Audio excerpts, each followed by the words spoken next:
چلیے جی. السلام علیکم حضور. السلام. حضور سورہ رحمان آیت 47 میں ہے اعوذ باللہ من الشیطان الرجیم. جو بھی اپنے رب کے مقام سے ڈرتا ہے اس کے لیے 2 جنتیں ہیں. حضور یہاں 2 جنتوں سے کیا مراد ہے؟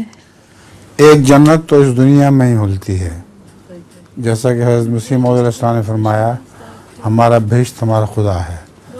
تو جو دنیا میں اللہ تعالیٰ سے ڈرتے رہتے ہیں یہ دنیا ان کے لیے جنت بن جاتی ہے، اور دوسری جنت پھر مرنے کے بعد ملے گی. حضور لطیفہ بھی ہے. ہاں سنائیں. حضور ایک آدمی نے اپنے دوست کو وہ ایک شعر بتا رہا تھا. ایک شعر سناتا ہوں بڑی دھیان سے سنو.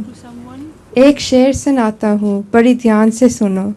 مجھے شعر نہیں آتا کسی اور سے سنو.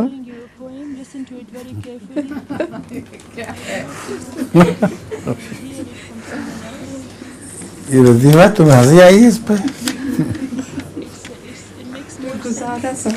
ہیں ٹھیک سا ہے.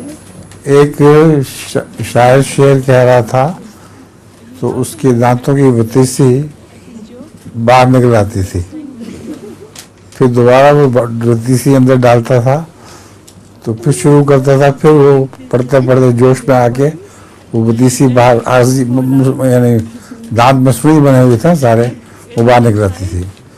تو ایک آدمی نے کھڑے ہو کر بہت زور سے کہا کہ جناب آپ شعر بھی سنائیں مگر پہلے اپنی کیسٹ ٹھیک کر لیں. کیسٹ باہر آ جاتی ہے. اچھا جی، اور کون ہے؟